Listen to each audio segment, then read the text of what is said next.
함께 우리도 다시 살리사 너희와 함께 그 앞에 서게 하실 줄을 아노라. 아멘. 지금 이 본문의 말씀을 읽을 때에 우리가 느낄 수 있는 것 중에 하나는 사도 바울이 우리에게 있어서 정말로 가르쳐주고 싶은 이 복음과 믿음의 본질이 무엇인지를 우리는 깨달을 수 있습니다. 이제 초대교회로 우리는 잠시 돌아가 보면요, 초대교회 1세기 당시의 교회입니다. 그 당시의 문화나 이러한 상황들은 이미 우리 권사님들, 집사님들, 성도님들 모두 너무 많이 들었기 때문에 구구절절히 설명하진 않겠습니다만 굉장히 힘든 시기였습니다. 예수님을 믿는다는 이 이유로 말미암아 자신들의 삶에 버려야 할 것들이 너무 많았어요. 우선은 신분을 버려야 했습니다. 국민으로서의 신분. 두 번째는 자신들이 살아가고 있었던 삶의 터전을 버려야 했습니다. 삶의 터전을 버리고 동굴로 들어가거나 숨어서 살아야만 했죠. 이 세 번째는 자신들의 개인의 시간을 포기해야만 했습니다. 개인적으로 돌아다니거나 무언가의 사사로운 일들을 할 수 있는 시간이 전혀 없었어요. 지나가다 그리스도인이라는 것을 발각당하게 되면 화형대에 들어가거나 사자밥이 되는 것이 당연하니까. 네 번째는 친척과 가족을 버려야 했었습니다. 친척과 가족들을 버림으로써 그들은 유대인으로, 자신은 그리스도인으로 남아서 오로지 고립되어진 자기들만의 삶을 살아갈 수밖에 없었죠. 이러한 상상들, 이러한 시대들을 한번 상상을 해보십시오. 이제 우리는 그들에게 묻게 되는 겁니다. 이렇게 많은 것들을 포기하면서까지 물질도 포기하고 삶의 신분도 포기하고 터전도 포기하고 자신들의 시간과 개인이라고 하는 삶도 포기하고 때로는 친구와 친척과 가족까지 포기해가면서 무엇 때문에 예수 그리스도를 믿으셨습니까? 왜 이 믿음의 본질 앞에 당신들의 삶의 80의 인생을 그렇게 허망하게 드렸습니까? 그때 이 본문이 던져지는 거예요. 14절의 말씀을 저희 다시 한번 읽어보도록 하겠습니다. 시작.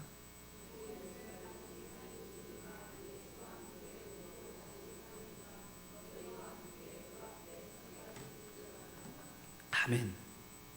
이제 이들에게 있어서 모든 것들을 다 포기하고 하나를 딱 부여잡았는데 그 하나가 무엇이었냐면 영생이었습니다. 내 영혼이 영원히 사는 것.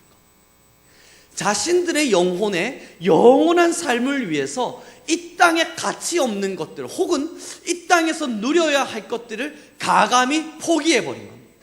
가감히 버려버린 겁니다. 가장 소중한 것 하나를 위해서 내가 지금까지 살면서 누릴 수 있었던 수많은 것들을 다 내려놓은 거죠. 이게 신앙이었습니다.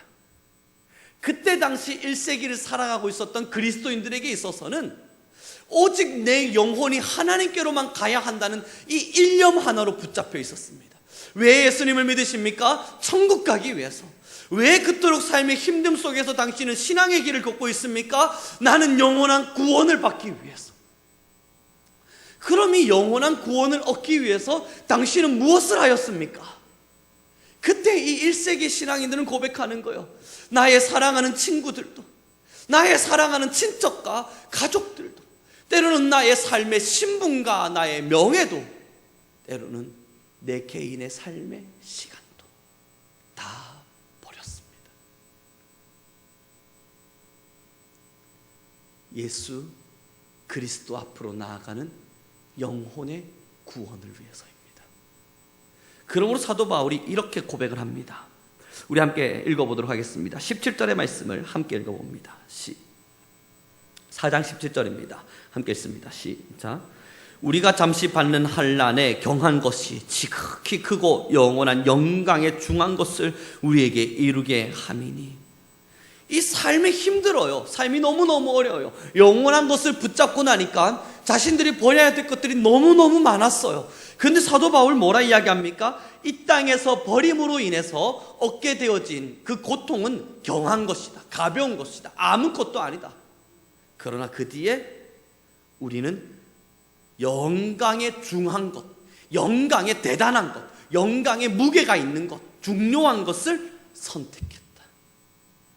사랑하는 우리 선교 성도 여러분, 이제 그들의 신앙을 비교해 가면서 우리의 신앙으로 다시 돌이켜봐서 생각해야 합니다. 우리는 우리의 신앙을 돌이켜봐야만 합니다. 과연 우리는 이 신앙의 길에 일념 하나를 붙잡고 있는가? 내 영원한 삶을 부여잡고 있는가? 어쩌면 이 영원한 삶을 부여잡기 위해서 이 땅에서 누릴 수 있었던 수많은 것들을 정말로 가치 없게 여기고 있는가? 우리는 그 모든 것들을 돌이켜야 합니다. 가치 없게 여김. 이제 이 본문의 말씀이 여러분들 보고 친척과 친구를 버리라는 이야기는 아닐 겁니다. 우리는 핍박과 환난을 당하고 있지 않으니까. 여러분들에게 명예와 물질을 버리라는 이야기도 아닐 겁니다. 지금 우리의 시대는 그러한 시대가 아니니까.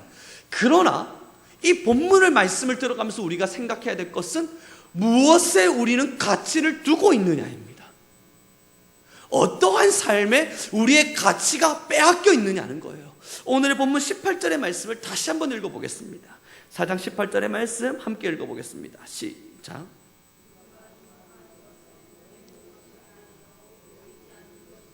보이는 것은 잠깐이요 보이지 않는 것은 영원함이라. 그러므로 18절 너무 중요한 말씀 아닙니까? 우리가 주목하고 있는 것은, 우리가 바라보고 있는 것은, 우리가 가치를 두고 있는 것은 보이는 것이 아니다. 보이지 않는 것이다. 이제 우리 스스로의 신앙을 돌이켜보면서 우리 각자의 신앙의 길을 살펴보면서 나는 과연 어디를 주목하고 있는지를 봐야 합니다. 나는 과연 어디에 시선과 내 가치를 빼앗기고 있는지를 살펴야 하죠. 우리의 눈은요, 좋은 것을 보게 만들어줍니다.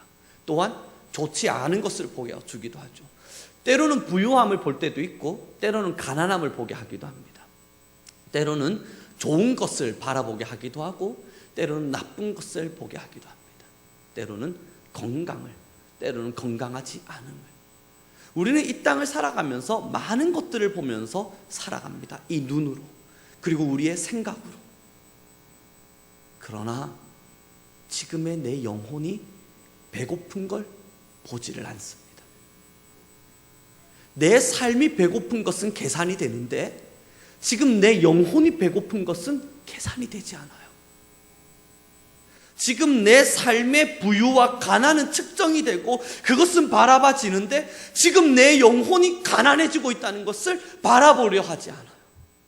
지금 내 삶에서 명예와 혹은 인정이라고 하는 것은 바라볼 수 있는데 지금의 내 영혼이 피폐되어져서 기근 가운데 있다는 것을 바라보려 하지 않아요. 보이는 것에는 수많은 시선을 빼앗기며 살아가지만 우리의 영혼에 보이지 않는 것에는 참 많은 부분 관심을 두지 않고 살아갈 때가 많은 겁니다. 그러므로 이 본문의 말씀 사도 바울이 이야기하는 거예요. 지금 우리는 어디에 주목하고 있습니까? 지금 우리가 정말로 주목하고 있는 것은 어디입니까? 언젠가 한번 유튜브를 보니까 이 극단적인 기독교인의 하는 한 형태의 어떠한 분이 강조하고 있는 것 하나를 보았는데 이 땅에 전쟁이 나야 한다는 예언을 하고 강조를 하는 것이었습니다. 저는 그것을 보면서 조금은 충격이었습니다만 그분은 이런 이야기였습니다. 전쟁이 나야 진짜 그리스도인들이 분간될 것이다. 전쟁이 나면 가난해질 것이고 가난해지면 이 전쟁 속에서 예수님을 정말로 믿는 자와 믿지 않는 자가 분간될 것이다. 이 알곡을 고르기 위해서 지금 우리는 전쟁이 나야 한다라는 이야기를 했는데 저는 그것을 보면서 참 마음이 아픈 것은 알곡과 가라지는 하나님께서 때가 되면 추수 때에 거두시겠노라 약속하셨습니다. 지금의 이 땅에서가 아니라 하나님의 때에 하나님의 시간을 따라서. 그러므로 그러한 기도의 내용들은 분명히 잘못된 것이라 판단합니다만 그러나 그러한 이야기가 나올 수밖에 없었던 것은 아마 이 땅의 신앙이 잘못되어지고 있는 것에 대한 한탄이었을 것입니다. 신앙인들의 이 시선이 다른 곳을 향해 가고 있는 것에 대한 불안이었을 겁니다. 하나님을 섬긴다고 말하는 많은 이들의 신앙이 참 하나님을 바라보지 않은 채 황금 송아지를 만들고 그저 우리의 육체적인 우리의 육적인 삶에만 집중되어지고 있는 이 안타까운 현실을 바라보며 가슴 치고 있는 한 명의 목회자의 모습이었을 겁니다. 사랑하는 우리 성도 여러분, 정말 이제 우리는 우리 한국 교회를 바라보면서 또한 우리의 각자 교회들을 바라보면서 기도하고 울어야 할 때가 되었습니다. 많은 이들이 영적인 것을 바라보기보단 육적인 것에 시간을 투자하기를 더 좋아합니다. 어쩌면 기도의 시간도 예배의 이유도 하나님을 섬기고 하나님을 찾는 그 이유와 목적 자체도 영적이고 영원한 것에 생명을 두고 있기보단 이 땅의 가치를 더 깊이 두고 있을 때가 있습니다. 자신의 삶의 부유와 뭔가의 안정을 위하여는 간절함으로 기도하지만 내 영혼이 죽어가고 있는 것에 있어서는 간절함이 생기지 않는데, 내 삶에 무언가의 사건과 어려움이 찾아올 때는 죽을 힘을 다해 기도할 수 있는 역량이 생겨지지만 지금 내 영혼이 기근 가운데 피폐해지고 있는 것은 바라보지 못하고 그것은 기도하지 못하는 지금의 영적인 상태. 사랑하는 우리 성도 여러분, 1세기의 신앙인들은 예수 그리스도가 주신다는 이 부활의 생명, 이 하나를 부여잡기 위해서 모든 것을 내려놔야 했습니다. 그래서 그들은 자신들이 내려놔야 할 것들을 내려놓아가며 엄청난 영적 싸움을 일으켰을 겁니다. 그래서 히브리서가 기록된 거예요. 유대인이었던 그들이 견딜 수가 없는 겁니다. 오시겠다는 주님은 도저히 오지도 않고, 나는 명예와 많은 것들을 포기하고 갔지만 주님이 도리어 오기보단 핍박과 박해가 너무너무 심해지자 다시 히브리인으로 살기 위해서 돌아갔습니다. 그래서 그 히브리인들을 향해서 배도하지 마라, 끝까지 믿음에 서라, 힘들고 환난과 고통이 있을지라도 너희를 위해서 주어진 영원한 삶을 꿈꾸라, 그렇게 기록된 것이 바로 히브리서입니다. 히브리인들을 위한 편지. 사랑하는 우리 성도 여러분, 지금 우리의 가치는 어디에 주목되어져 있습니까? 지금 당장 먹어야 할, 혹은 지금 당장 가지지 못하는 그것 때문에 가슴 아파하면서 질투를 느끼고, 때로는 내가 왜 이것을 가지지 못하는 자가 되었나 한심해하고 한탄해하면서 하나님이 주시는 영적인 평강을 가지지 못하는 것에는 무덤덤해지지 않으셨습니까? 내가 누려야 할 개인적인 시간과 혹은 내가 가져야 할, 혹은 내가 가지고 싶은 무언가 앞에서는 배 아파하고 욕심부려하고, 나는 가지고 있지 못하는데 저 사람이 가지고 있는 것을 시기하고, 그러한 것에는 너무나 빠른 속도로 돌아가면서 다른 사람은 영적으로 성장해 가는데 내 영혼은 기근 가운데 있다는 것에 아무런 질투도 느끼지 못한 채, 괜찮아, 하나님은 쓰시는 방법이 다를 뿐이야, 다 하나님의 때가 있는 거야, 지금의 내 영적 상태도 언젠가 하나님의 때가 되면 반드시 회복될 것이야 라는 안주감으로 살고 계시진 않습니까? 저희 성민교회는 그러지 않겠죠. 그러나 지금의 한국교회는요, 어쩌면 우리는 이제 정말 많이 울어야 할 시기가 되었는지 모릅니다. 예수님께서 십자가를 지시면서 나를 위하여 울지 말고, 이제 부활의 자리에 올라서게 될 예수 그리스도를 위하여 울지 말고 너와 너의 자녀를 위하여 울라 명하신 주님은 이제 우리에게 이 한국교회와 지금도 하나님의 말씀을 제대로 이해하지 못하는 많은 성도를 위해 울어주기를 원하고 계신 줄 모릅니다. 우리의 신앙은 부활신앙입니다. 그 어떤 것이 포기되어지더라도 우리의 영적인 것만은 포기해서는 안 되는 겁니다. 그 어떠한 것이 우리의 마음을 후벼파고 세상적인 것이 아무리 우리의 것들을 짓눌러도 그것이 내 거룩을 훼손하는 일이라면 빠르게 버려가며 영혼의 치유와 영적인 삶을 선택해야만 합니다. 그러므로 고린도후서 5장의 말씀을 넘어가 보면 이러한 말씀이 기록됩니다. 10절의 말씀 함께 읽어보도록 하겠습니다.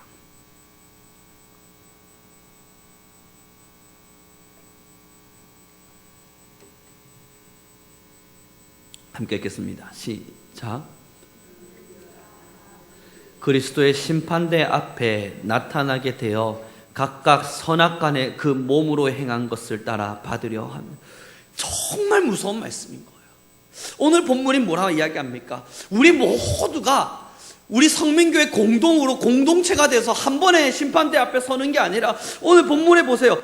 각각 이는 우리가 반드시 그리스도 심판대 앞에 나타나게 되어 각각 한 명 한 명 우리 성민교회 연대 집단으로 해가지고 함께 심판받는 게 아니라고요. 저 성민교회 출신입니다. 이것이 우리의 심판의 기준이 되어지지 않는다고요. 오늘 본문이 뭐라 말합니까?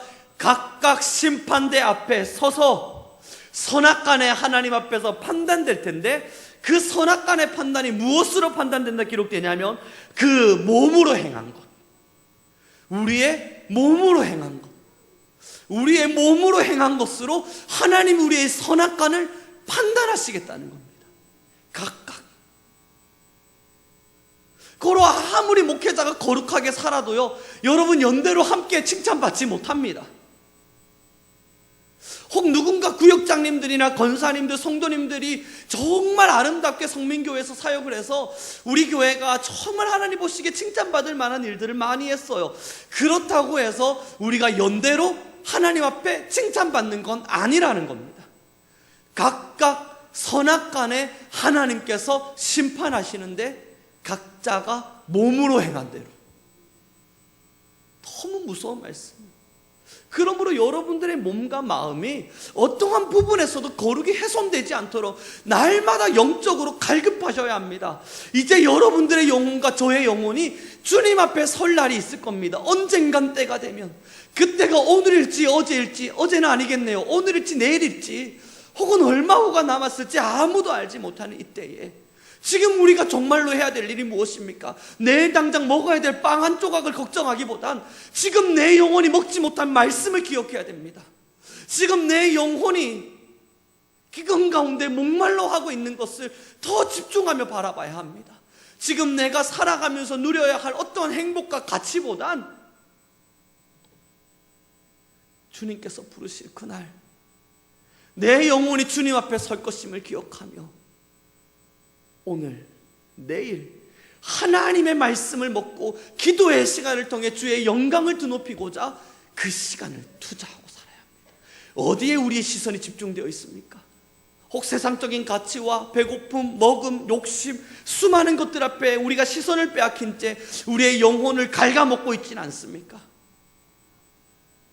이제 우리는 15절의 말씀을 읽어가며 말씀을 마무리 짓도록 하겠습니다.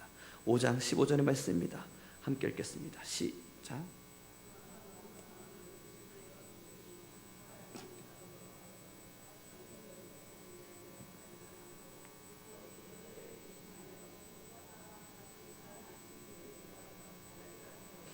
아멘. 예수 그리스도께서 우리에게 천국을 선물하기 위해서 십자가에서 죽으시게 되는데, 그렇게 천국을 앙모하며 정말 주님께서 부르실 그날을 기억하며 살아가는 성도들에게 15절 뭐라 이야기합니까? 그들을 대신하여 죽었다가 다시 살아나신 예수 그리스도를 위하여 살게 하려 함이라. 이제 우리의 삶의 가치가 어디를 향해 있어야 될지를 주님께서 너무나도 명확하게 이야기하신 거예요. 우리를 위하여 대신 죽었다가 다시 살아나신 예수 그리스도를 위하여 살게 하려 함이라. 우리의 가치는, 우리의 삶의 목적은 그저 우리의 삶에 있지 않습니다. 오직 예수 그리스도를 위하여, 우리의 영혼을 구원하신 주님을 위하여 우리의 삶이 드려집니다. 이 부활의 신앙이 우리에게 명확하지 않으면, 내 영혼이 언젠가 주님 앞에 심판받을 것임에 대한 이러한 명확성이 없으면 이 신앙은 사실 가치가 없습니다. 아무리 이 땅에서 기도를 통해 많은 위로를 받으셨다 하더라도, 아무리 이 땅에서 기도를 통해 여러분들의 삶의 윤택과 평강을 누리셨다 하더라도, 주님이 나의 영혼을 심판하실 것임에 대한 이 영원한 삶의 가치를 두지 못하면 지금의 우리의 신앙은 그저 다른 종교를 믿고 있는 종교인들과 마찬가지의 신앙에 불과합니다. 우리의 신앙, 다른 것이 없을지라도 우리의 영혼을 구원하신 주님께로 나아가는 것입니다. 영원한 삶을 위하여. 사랑하는 우리 성도 여러분, 이제 말씀을 마무리 짓도록 하겠습니다. 내일의 내 삶에 무언가 앞에는 욕심을 내고 꿈을 꾸고 살아가지만 혹 영적인 내 영혼의 삶에 무관심하진 않으셨습니까? 하루에 삼시세끼는 꼭 챙겨 먹어야 될 건강식이지만 내 영혼의 말씀을 먹지 못하는 것은, 그래서 내 영혼이 배고파하고 굶주려서 기근 가운데 기아가 되어가고 있는 것은 괜찮다 여기지 않으셨습니까? 하나님의 생명의 생수를 날마다 마셔가며 우리의 영혼을 건강하게 만들어 주어야만 하고만, 내 육체의 건강을 위해 비타민을 챙겨 먹고 영양제를 챙겨 먹고 운동을 하는 것은 당연하게 해야 될 일상으로 만들어 놓고, 내 영혼의 건강을 위해 해야 될 기도와 찬양의 시간과 경건의 훈련의 시간은 아직 하지 않아도 괜찮다, 태연히 나태히 생각하고 계시지는 않습니까? 지금 우리의 영혼은 기근 가운데 메말라 죽어가고 있지는 않습니까? 주님은 지금 우리의 모습을 바라보시고 우리의 삶의 환경을 바라보시는 것이 아니라 우리의 영혼을 바라보고 계십니다. 주님의 시선은, 우리의 주인 되신, 우리의 하나님 되신 주님의 시선은 지금 우리의 현재의 삶과 지금의 내 시간과 지금 내 육체의 건강의 상태와 내가 얼마나 많은 물질을 가지고 있는지와 부귀를 누리고 있는지 명예를 가지고 있는지가 아니라 지금 여러분들의 영혼의 상태에 시선을 두고 계십니다. 이제 우리는 부활의 신앙을 포기하면 안 됩니다. 오늘 주님이 우리의 생명을 거두어 가셔도 우리의 삶에 주님 앞에 부끄러움이 남지 않도록 밤이 되면 주님 앞에 회개함으로 기도해야 합니다. 분노와 화와 세상적인 것들이 결국 우리의 삶을 지배하려 한다면 끝까지 싸워 영적인 승리를 거둠으로 날마다 주님 앞에 불림받을 그날을 준비해야만 합니다. 그것이 우리의 신앙입니다. 기도하겠습니다.